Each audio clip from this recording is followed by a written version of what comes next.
온전한 삶을 향하여 이렇게 큰 시리즈 제목을 가지고 말씀을 나누고 있는데요. 그 안에 5가지 더 나은 이라는 제목이 있습니다. 그중에 첫 번째 더 나은 인간, 베럴 휴먼에 대해서 저희들이 4주 지난주까지 나눴고요. 오늘은 이제 5번째 도전과 책임이라는 말씀으로 여러분과 함께 말씀을 나누겠습니다. 구조는 이렇게 되어 있다는 거 한번 눈으로 봐주시고요. 1번, 2번, 3번 이렇게 진행이 되어 있습니다. 새로운 창조, 예수님의 도를 따르라, 무엇보다 먼저 사랑의 사람으로, 그리고 오늘 도전과 책임, 이렇게 말씀을 전하고 있습니다. 자, 우리가 빅 퀘스천, 큰 질문에 대한 그런 이야기를 자주 나누고 있는데요. 가치 있는 삶이란 책에서 미라슬러브 볼프라는 분, 3분의 저자인데요. 이분들이 책을 시작하면서 이런 큰 질문을 우리에게 던집니다. 인생에서 가장 중요한 것은 무엇인가? 좋은 삶이란 어떤 것인가? 무엇이 삶을 풍성하게 만드는가? 인간다운 가치를 품은 삶을 살려면 어떻게 해야 하는가? 진실한 삶이란 무엇인가? 무엇이 옳고 진실하고 선한가? 굉장히 큰 질문입니다. 그렇죠?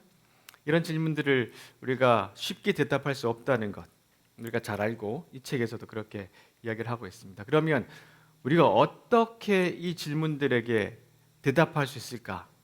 그것에 대해서 깊이 연구한 한 학자가 있는데요.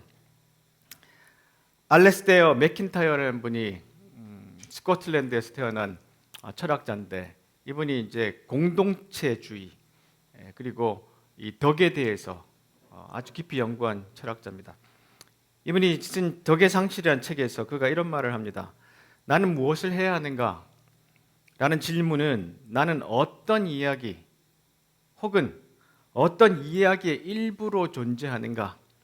라는 보다 앞선 질문이 해명될 때에만 비로소 대답될 수 있다.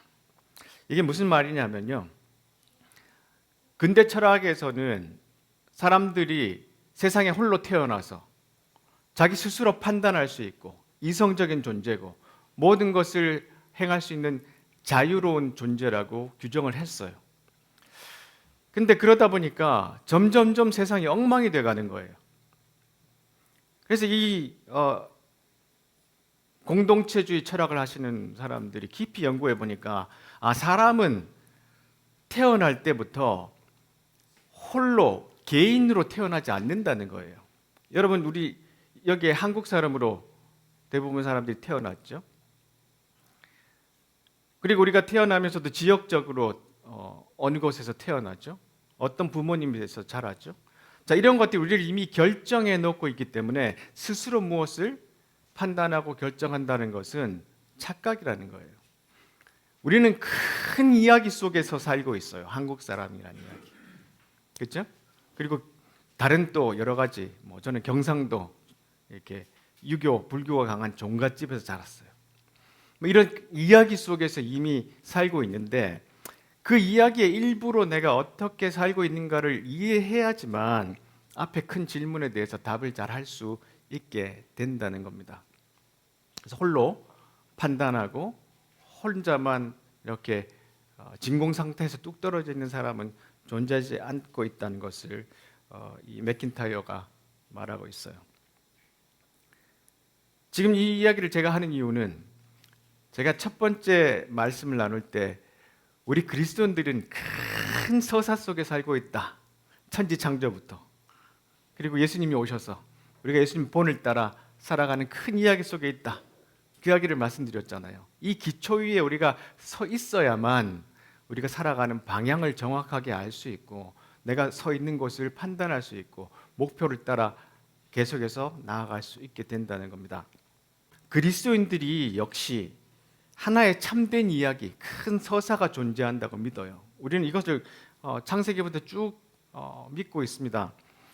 이것이 성경이 들려주는 이야기인데 이것은 하나님의 창조와 인간의 반역으로 시작해서 이스라엘의 역사에서 예수님을 교회를 지나 하나님 나라의 최종적인 도래를 향해 움직인다. 보세요. 창세 세상이 만들어졌죠. 그렇지만 인간이 타락했죠. 그렇지만 그것을 다시 한번 예수께서 오셔서 우리를 회복시키시죠. 그리고 예수님이 다시 오실 때 우리를 완성시키시잖아요. 이 큰 이야기, 큰 서사 속에 우리가 속해 있어요. 이 이야기의 중심에는 나사렛 예수님이 있으며 하나님은 그를 통해 온 세상을 향한 자신의 계획을 드러내시고 성취하신다. 그래서 우리가 예수님만이 우리 모든 하나님의 형상을 표현해주는 완벽한 존재다. 우리 인간이 따라야 할 모델이다. 그런 말씀을 드렸죠. 이 이야기만이 인간의 역사를 구성하는 모든 사람과 모든 문화에 따라서 당신의 삶과 나의 삶에도 참된 의미를 부여한다. 이 같은 이야기는 우리에게 온 세상과 그 안에 있는 우리의 자리에 대한 이해를 제공한다. 우리가 어떤 자리에 있는지를 이 큰 이야기 속에서 발견할 수 있어야지만 우리가 살아가는 의미와 가치와 방향과 목표를 잘 알 수 있다는 거예요. 그래서 이 큰 이야기를 이해하는 것 참 중요합니다. 여러분 오랫동안 신앙생활 해오셨던 분들이 계실 텐데 막 이렇게 조각조각 퍼즐이 이렇게 흩어져 있을 거예요. 그래서 이런 큰 우리의 작업을 통해서 이것들을 맞춰보는 그런 순서를 우리가 가지고 있습니다. 그래서 우리가 어느 지금 위치에 서 있는가를 발견하려면 이 큰 성경의 이야기가 무엇인지를 이해하는 것이 정말로 필요하다는 거예요. 자, 골로새서에 보시면 그리스도 안에서 우리는 내가 누구며 우리가 누구며 무엇을 위해 사는지를 알게 되었습니다. 예수 안에 있어야지만 우리가 누구고 우리가 무엇을 위해 사는지를 알게 된다는 거예요. 우리가 그리스도를 대해 처음 듣고 소망을 품기 훨씬 전에 하나님께서 우리를 눈여겨보시고 우리로 하여금 보세요. 시시한 삶이 아니라 영광스러운 삶을 살도록 계획하셨어요. 그것은 하나님께서 만물과 모든 사람 안에서 성취하고 계신 전체 목적의 일부라는 거예요. 보세요. 우리는 어떤 사람이라고요? 그리스도 안에서 모든 삶의 가치를 발견할 수 있는데 그 영광스러운 삶을 살도록 미리 계획되어 있고 큰 이야기, 큰 목적 속에 우리가 일부로 포함되어 있다는 거예요. 이게 얼마나 놀라우신 성경의 진리입니까? 그렇죠? 자, 다시 한번 골로새서 또 보시면 너무도 분명하지 않습니까? 여러분은 더 이상 떠돌이 유랑민이 아닙니다. 이 믿음의 나라가 이제 여러분의 본향입니다. 여러분은 더 이상 나그네나 이방인이 아닙니다. 여러분은 이 믿음의 나라에 속한 사람들입니다. 여러분은 여느 사람 못지않게 그리스도인이라는 이름이 딱 어울리는 사람들입니다. 하나님은 한 집을 짓고 계십니다. 하나님은 우리가 어떻게 이 믿음의 나라에 이르게 되었는지 따지지 않으시고 우리 모두를 사용하셔서 그분이 짓고 계신 그 일에 우리를 참여시키십니다. 보세요. 하나님의 큰 이야기 속에 우리를 부르셔서 우리를 그 큰 이야기를 완성해가는 일부로 삼으셨다는 거예요. 이게 우리의 영광스러운 삶이라는 겁니다. 하나님은 사도들과 예언자들을 기초로 삼으셨고 이제 벽돌을 차곡차곡 쌓듯이 여러분을 그 기초 위에 끼워 넣으십니다. 그리스도 예수께서는 그 건물의 각 부분을 떠받치는 모퉁이 돌입니다. 우리는 날마다 그 집의 모양이 잡혀가는 모습을 봅니다. 그 집은 하나님께서 세우시는 성전, 우리 모두가 벽돌처럼 쌓여 이루어지는 성전, 하나님이 머무시는 성전입니다. 하나님이 천지를 창조하실 때 천지 창조의 모습이 뭐라 그랬죠? 하나님께서 거하시는 성전이 이 우주라 그랬잖아요. 그런데 하나님께서 예수 그리스도를 우리의 성도들 이 땅에 보내시고 우리를 구원하시고 난 다음에 우리를 통해서 우리와 함께 이 하나님의 그 거룩한 성전들을 완성해 간다는 거예요. 이게 큰 그림이고 큰 이야기고 그 속에 우리가 일부라는 것이 포함되어 있다는 것이 놀라운 복음입니다. 자, 오늘이 종려주일입니다. 종려주일은 영어로 이제 팜 선데이라고 그러죠. 오늘은 예수님께서 2000년 전에 이제 십자가에 죽으시기 전에 예루살렘으로 입성하던 그날이에요. 예수님께서 이 예루살렘 서쪽에서 베다니에서 이렇게 올라오실 때 뭐를 타고 올라오셨어요? 당나귀를 타고 오셨어요. 나귀. 이 나귀를 타고 오시는 시골 아주 촌부의 모습으로 메시아가 세상을 구원하시기 위해서 지금 예루살렘 한복판으로 입성하고 있는 거예요. 지난번에도 한번 나왔었는데요. 이 테리 이글튼이라는 철학자가 이런 이야기를 했죠. 신약 성경에는 영웅적이라 할 이야기가 없다. 예수는 구세주 치고는 너무나 구차스럽다. 메시아는 말구유에서 태어나지 않는다. 메시아라면 고귀하게 태어나고 적과의 전투에서 민족을 지휘할 영웅적 전사가 아닌가. 메시아는 살상 무기를 거부하지 않고 나귀를 타고 나라의 수도에 들어가지 않으며 십자가에 매달리지도 않는다. 유대인의 전통적 관점에서 보면 살해당한 메시아란 말도 안 되게 변칙적인 것 혹은 형용 모순이다. 그렇죠? 어떻게 메시아가 나귀를 타고 들어와요? 그렇죠? 말도 안 되는 이야기를 예수님 지금 하고 계신 거예요. 근데 이것이 왜 예수님이 이렇게 나귀를 타고 들어오셨냐면 예수님도 이 큰 서사, 큰 이야기 속에 진행되는 일부로서 보여주시는 여러 가지 사건들인 거예요. 자, 보세요. 다윗 왕이 솔로몬 아들을 왕으로 세울 때 이렇게 말합니다. 제사장 사독과 예언자 나단과 여호야다의 아들 브나야를 내 앞에 오게 하시오. 그들이 오니까 왕이 그들에게 말합니다. 내 신하들을 데리고 내 아들 솔로몬을 어때요? 내 노새에 태워라 그랬어요. 그러니까 솔로몬이 이제 다윗의 왕자를 이어서 왕이 되는데 다윗이 노새를 태워서 가라. 그렇게 말합니다. 자, 그러면 예루살렘에서 지금 예수님이 노새를 타고 입성할 때 사람들은 뭘 생각할까요? 우리는 그냥 설명을 들어야 알지만 이 예루살렘에 그 당시에 살던 사람은 예수님이 노새를 타고 들어올 때 이들은 무슨 생각을 할까요? 다윗의 왕을 이을 새 왕이 입성한다. 그렇게 생각했던 거예요. 그 큰 이야기가 지금 연속되고 있어요. 그 예언을 스가랴서에서 선지자가 이렇게 이야기하죠. 시온의 백성아 기뻐해라. 예루살렘의 백성아 기뻐해라. 즐거이 외쳐라. 보라 내 왕이 오신다. 그분이 의로우시며 구원하는 왕이시다. 그분은 겸손하시어 나귀를 타신다. 나귀 새끼를 타고 오신다. 바로 이 큰 서사 속에 예수님이 이렇게 아주 굳건하게 나귀를 타고 예루살렘 안으로 천천히 입성하고 계신 거예요. 그러니까 예루살렘에 있던 이 이스라엘 사람들 딱 보면 이 서사 속에 이분이 계시는구나. 그것을 보고 호산나 호산나 환영하고 외쳤던 것이죠. 자, 바로 이 예수님이 누구냐 하면 오늘 고린도후서 4장 3절 4절에서 보면 끝에 보세요. 그리스도께서는 우리가 장차 얻게 될 하나님의 형상을 가장 분명하게 보여주시는 분입니다. 누차 제가 앞에서도 말씀드렸죠. 예수님이 누구시냐면 바로 하나님의 형상을 가장 분명하게 보여주는 분이잖아요. 근데 그 형상을 우리가 어떻게 해요? 우리가 장차 얻게 될 거라고 이야기합니다. 우리도 그렇게 될 거라고 성경 우리에게 격려하고 있어요. 그 하나님의 형상을 입으신 예수님이 십자가에 죽으시기 위해서 나귀를 타고 지금 예루살렘으로 들어오시는 그 종려 주일이 오늘이에요. 종려라는 것은 이렇게 야자나무에 있는 이파리를 말해요. 그거를 들고 흔들었기 때문에 종려 주일, 팜 선데이라고 말합니다. 아주 오늘은 또 기독교의 역사 캘린더 중에 굉장히 중요한 날입니다. 자, 보세요. 우리가 그렇게 하나님의 형상을 나중에 입을 건데 고린도후서에도 보시면 우리 모두가 그러합니다. 우리와 하나님 사이를 가로막는 것은 아무것도 없습니다. 우리의 얼굴은 그분의 얼굴빛으로 환히 빛나고 있습니다. 하나님께서 우리 삶에 들어오시고 우리가 그분을 닮아갈 때 우리는 메시아를 꼭 닮은 형상으로 변화되고 우리 삶은 더 밝아져서 보다 아름다워질 것입니다. 찌질한 삶을 살지 않을 거라는 거예요.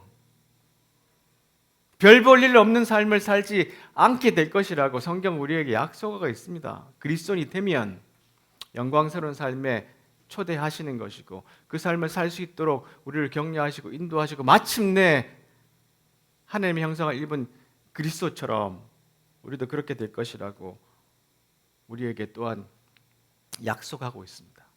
이게 우리에게 주시는 하나님의 약속이에요.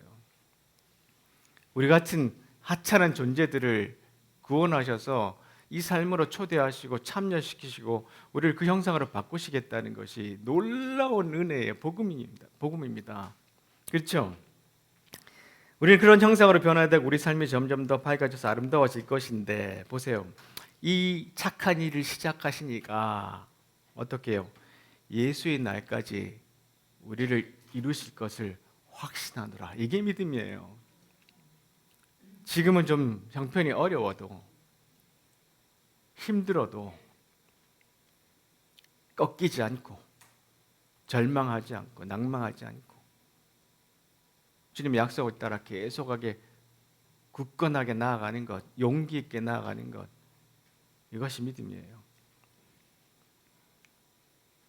자, 그런데 이것이 다 이루어진 게 아니잖아요. 이 싸움은 잠깐 출전해서 쉽게 이기고 금세 잊고 마는 한나절의 운동 경기가 아니라고 바울 사도가 이야기합니다. 이 싸움은 지구전, 마라톤이죠. 곧 마귀와 그 수하들을 상대로 끝까지 싸우는 사느냐 죽느냐의 싸움입니다. 지금 우리가 그 상황에 처해 있으니까 지금 여러분 얼굴들이 이런 거예요.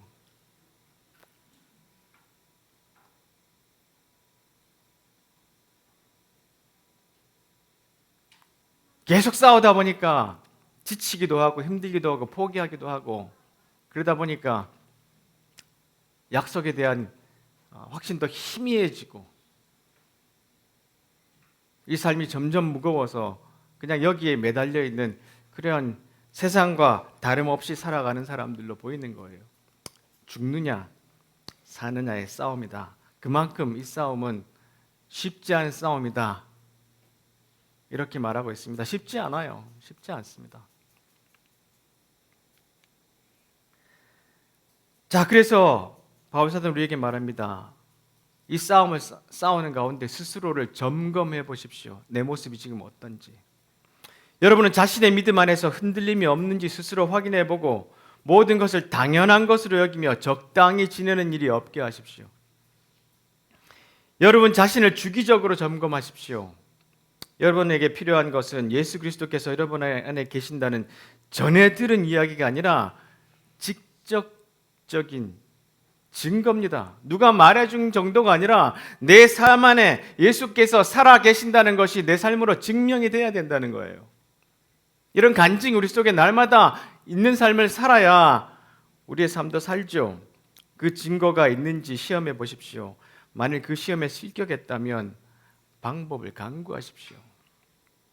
이렇게 말합니다. 자, 팀 켈러 목사님이 이런 질문을 던져요. 당신은 꾸준히 교회에 나가고 있고 독실한 교리적 신념도 다 갖췄고 하나님을 믿고 순종하려 최선을 다할 수 있다. 하지만 일상 속에서 당신의 진짜 구원은 무엇인가? 당신이 교회는 다니지만 당신이 진짜 믿고 있는 것은 무엇인가?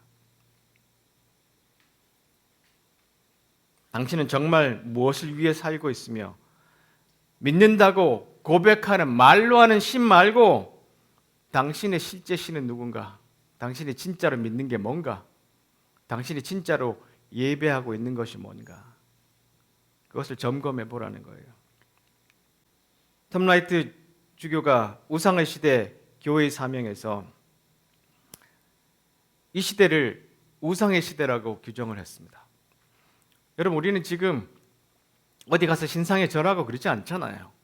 온데 길 가다 보면 막 온 길거리에 우상들이 서 있고 그렇지 않잖아요. 근데 보이지 않는 우상을 섬기고 숭배하는 시대가 바로 이 시대라고 규정하고 있습니다. 근데 그 우상이 뭔가요? 우상이란 뭔가요? 우상이란 뭔가 하면 원래는 참 좋은 것들이에요. 근데 그것을 하나님보다 앞세워서 그것을 예배하고 숭배할 때 그 좋은 것들이 우상으로 변질됩니다. 돈이란 것은 참 중요해요. 그렇죠? 우리가 아이들을 키우고 부모님을 섬기고 살아가는데 돈이란 참 중요해요. 이것은 선과 악도 아니에요. 그런데 이것을 내가 섬기게 되면 만몬신이 되고 이것을 숭배하게 되고 그것이 나를 지배하게 됩니다. 성도 마찬가지고요. 세상에는 모든 것들이 다 그래요. 자, 그렇다면 사람들이 왜 하나님이 아닌 것을 숭배할까? 왜 우상 숭배를 할까? 자신이 가치 있는 존재라는 느낌을 주기 때문이다. 우리가 물질 세계에서 무엇인가를 보면서 그것을 만드시고 그것에 대해 적절한 책임감을 느끼기를 요구하시는 하나님에 대한 언급 없이 그것 자체를 소중히 여긴다면 우리는 위태로운 자리에 서 있는 것이다. 보세요. 우리가 하나님이 만드신 모든 선한 것들을 가지고 있는데 거기에 우리가 주님이 주시는 적절한 책임감을 갖고 있지 않고 그냥 하나님은 다 빼버리고 그것을 숭배하려고 그러면 우리는 위태로운 자리에 서 있는 것인데 이 우상을 섬기게 되면 우리가 확장된 느낌을 준대요. 그것과 함께일 때 자신을 더 느낄 수 있고 스스로 성장한 것처럼 보이기도 한대요. 자, 이것이 이제 이런 예를 들었어요. 사람이 내가 키가 좀 더 커야 돼. 근데 클 수가 있다고 한번 생각해 봅시다. 어느 날 제가 170.6인가 그래요? 180이 되고 싶어요. 자, 180이 됐다고 쳐봅시다.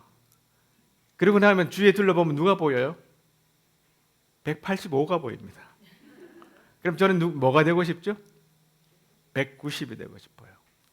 날마다 이렇게 살아가게 돼 있어요. 사람이란 돈도 마찬가지예요. 이만큼 갖고 있으면 좋겠다고 했는데 저만큼 갖고 싶어요. 그럼 또 저게 보여요. 또 갖고 싶은 게 또 보여요.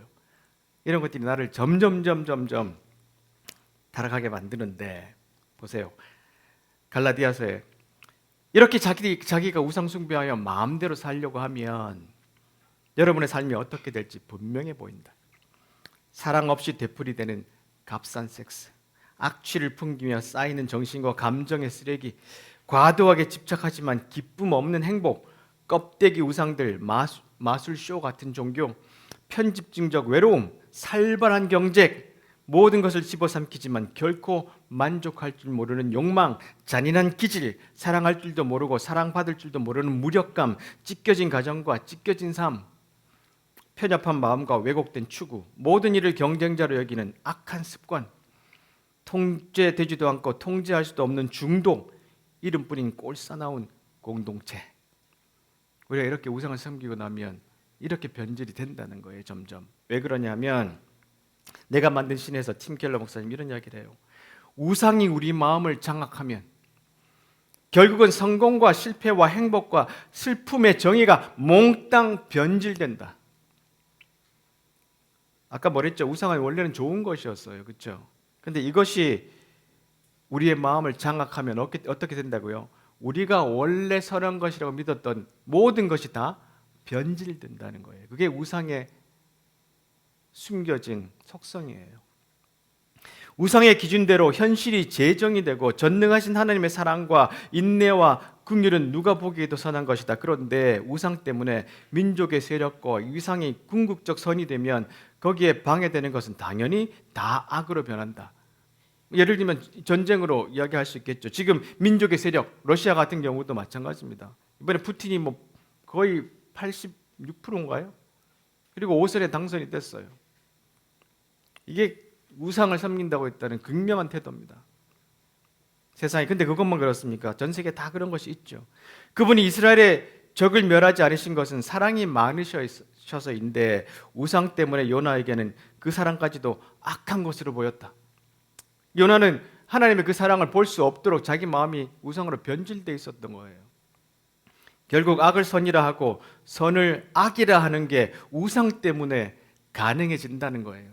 그러니까 우리의 마음이 우상을 섬기면 변질된다는 거예요. 그래서 조금 전에 봤던 것처럼 바로 보세요. 여러분의 삶이 이렇게 된다는 거예요. 우리가 이 싸움 가운데 있어요. 여러분 최근에 저희 아파트가 한 30년, 33년 됐나요? 그런데 아파트 엘리베이터 안에 스크린이 하나가 다 붙었어요. 여러분 새 아파트는 다 있잖아요. 거기에 뭐가 나옵니까? 계속 광고가 나옵니다. 내려갈 때 올라갈 때 내려갈 때 올라갈 때 좋은 점은 있어요. 이웃을 안 쳐다봐도 되니까. 우리가 그렇게 하루에 5,000가지, 6,000가지 이상의 광고에 노출되어 있습니다. 이런 전쟁 속에 살고 있으니까 우상화되지 않기가 참 힘들어요. 그래서 죽느냐 사느냐의 싸움이라고 말하고 있는 거죠. 자, 우상 숭배는 어째서 결국 자기 파괴가 되고 말까? 우상을 섬기면 왜 내가 파괴가 되나? 인간은 자신이 숭배하는 것을 닮게 된다는 위대한 진실 때문이다. 우리가 그것을 우상 숭배하면 우리는 그것을 닮아요. 우리 인간은 창조주의 형상으로 창조됐는데 우리가 그분을 숭배하면, 다시 말해 예수 그리스도에게서 드러나시며 성령으로 드러나시는 하나님을 숭배하면, 하나님을 예배하면 그분을 닮아요. 근데 하나님을 예배하지 않고 엉뚱한 것을 예배하면 우리는 그걸 또 닮습니다. 그렇죠? 이 하나님을 예배하고 숭배하는 것은 어떤 의미에서 인간이 해야 할 당연한 일이자 우리가 창조된 목적이다. 그리고 모든 생명의 창조자시며 증여자신 그분을 숭배하는 것은 진정으로 고양된 평창된 것과 정반대, 우리의 인간성을 발견하는 것이며 삶을 더 풍성한 삶을, 더 충만한 삶을 발견하는 것이다. 하나님을 예배하는 것이 우리를 그렇게 만든다는 거예요. 우상 숭배가 아니라. 그런데 다른 무언가를 숭배하면 어떻게 될까요? 창조된 인간이 닮지 않은 무언가를 숭배하면 그것은 겉으로 드러나기 시작할 것이다. 돈, 권력, 성, 안전, 번영, 정치적 출세를 숭배하면 그것은 조만간 틀림없이 얼굴에서 드러날 것이다. 우리가 예배하는 것을 닮게 되어 있습니다. 이렇게 우상 숭배를 하게 되면 우리는 변질돼요. 그러니까 우리가 이 싸움에서 변질되지 않도록 우리 하나님을 온전히 예배하는 법을 잘 배우고 지켜야 합니다. 그래서 골로새서에 보시면 그리스도의 평화가 여러분을 조화롭게 하고 보조를 맞추게 하십시오. 이것을 상실한 채 자신의 일에만 몰두하는 것, 자신의 것들만 우상 숭배하는 것이 없도록 하시고 감사하는 마음을 기르고 그리스도의 마음, 말씀, 그 메시지가 여러분의 삶에 마음껏 드나들게 하십시오. 이거 참 중요한 표현인데, 여기가 메시지가 여러분 삶에 속속히 스며들도록 충분한 자리를 만드십시오. 하나님이 들어오셔서 일하실 수 있도록 말씀이 우리 속에서 작동하도록 우리 속에 공간을 열어드려야 된다는 거예요. 우상으로 꽉 차 있으면 하나님이 일하실 수가 없다는 거예요. 그래서 말씀 속에 우리가 잠겨야 된다는 것이 바로 하나님이 일하실 수 있도록 우리가 그 문을 열어드린다는 겁니다. 하루 종일 유튜브 보고 하루 종일 네이버 보고 뉴스 보고 다 하지만 말씀 한번 안 보니까 싸움에서 이길 수가 있습니까? 그렇죠? 하나님의 말씀 우리 속에서 충분히 스며들도록 충분한 자리를 만드십시오. 아침에 저녁에 순간순간 기도하는 자리들을 여러분 만들어내시고 묵상하는 자리를 만들어내셔야 합니다.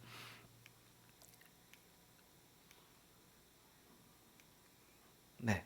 자, 그렇게 살면 어떤 일이 벌어질까요? 과수원의 과일이 풍성히 맺히는 것처럼 하나님께서 우리의 삶의 여러 가지 선물, 다른 사람에 대한 호의, 풍성한 삶, 고요함 같은 것들을 풍성히 주실 것입니다. 우리는 끝까지 견디는 마음과 긍휼히 여기는 마음과 사물과 사람들 속에 기본적인 거룩함이 스며들어 있다는 확신을 갖게 될 것입니다. 우리는 충성스럽게 헌신하고 우리가 살아가는 방식을 강요하지 않으며 우리의 에너지를 슬기롭게 모으고 관리할 수 있게 될 것입니다. Better person, better human, 더 나은 인간이 될 수 있다는 거예요. 우상 숭배를 끊어내고 진정한 우리의 삶의 목적과 가치를 인도하시는 하나님을 발견할 때, 예수 그리스도 안에서 완성되어가는 우리 모습을 계속해서 추구할 때 우리는 이런 삶을 살 수 있게 된다는 겁니다. 좀 더 나은 인간이 될 수 있다는 거예요. 톰 라이트 주교는 계속해서 이런 이야기를 합니다. 교회가, 성도가 사고하지 않으면 신이교주의, 우상숭배를 하는 세상에 영리하고 세련되며 지능적인 속임수에 넘어가기 쉽다. 우리 쉽게 넘어갑니다. 정말로 쉽게 넘어가요. 우리가 교회가 기도하지 않으면 보호 장구를 갖추지 않은 풋볼 팀 같이 된다. 여러분, 그 풋볼 하는 사람들, 미국 미식 축구 하는 사람들 얼마나 장비를 잘 갖추는지 모르죠. 그렇게 안 하면 큰 사고를 당합니다. 그런 것처럼 우리가 기도하지 않으면 이 싸움에서 이기기가 힘들다는 거예요. 자, 이 싸움은 한나절의 운동 경기가 아니라 그랬죠. 죽고 사느냐의 싸움인데, 그렇게 어떻게 이 싸움을 준비할 수 있습니까? 단단히 준비하십시오. 여러분은 지금 혼자 힘으로 다루기에는 벅찬 상대를 마주하고 있습니다. 도움이 될 만한 것은 무엇이든 취하고 하나님께서 주신 온갖 무기로 무장하십시오. 그러면 싸움이 끝나도 여러분은 승리의 함성을 지르며 여전히 두 발로 서 있을 것입니다. 그 무기들의 사용법을 익히십시오. 살아가는 동안 그 무기들이 필요합니다. 하나님의 말씀이야말로 없어서는 안 될 무기입니다. 마찬가지로 계속되는 이 전쟁에서 기도는 필수입니다. 열심히 오래 기도하십시오. 형제 자매를 위해 기도하십시오. 끊임없이 주의를 기울이십시오. 서로 기운을 북돋아 주어 아무도 뒤처지거나 낙오하는 사람이 없게 하십시오. 말씀과 기도의 무기를 잘 사용해야 이 싸움에서 이길 수 있습니다. 하나님께서 우리를 새로운 사랑의 삶을 살라고 택하셨죠.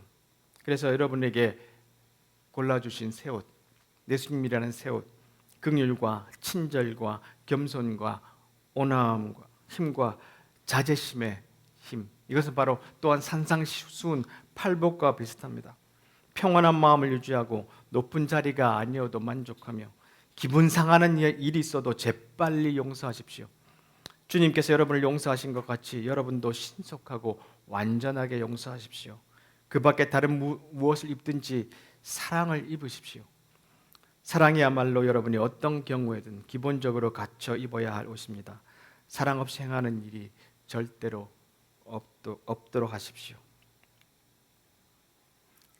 말씀 맺겠습니다. 갈라디아서 우리가 자주 듣는 말씀인데요. 여러분, 비교하지 말고 창조적으로 사십시오.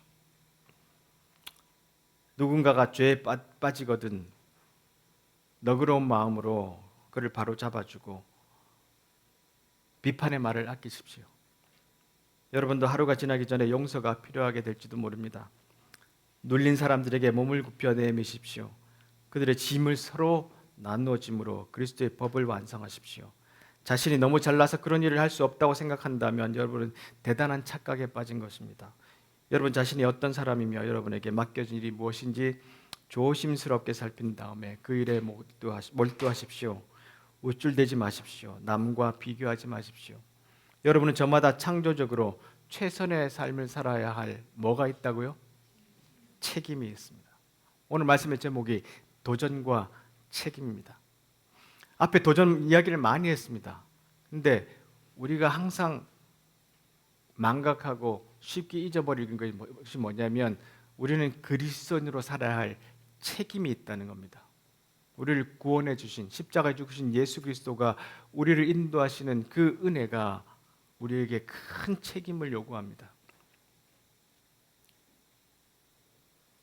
그냥 왔다 갔다 하고 말씀 한번 듣고 일요일 그냥 살짝 그리스도인 흉내만 내다가 일주일을 내내 다른 모양으로 살아가는 것이 아니라 우리는 그리스도의 이름으로 최선의 삶을 살아갈 책임이 있습니다. 가정을 돌보고 세상을 섬기고 교회를 세우는 책임이 우리에게 있다는 것을 잊지 않고 살아가는 우리 모두가 되길 바라고요. 더 나은 인간이 되기 위해서 그 더 나은 사람이 되는 책임이 우리에게 있다는 것을 기억하시는 우리 모두가 되시기를 간절히 바랍니다. 기도하겠습니다.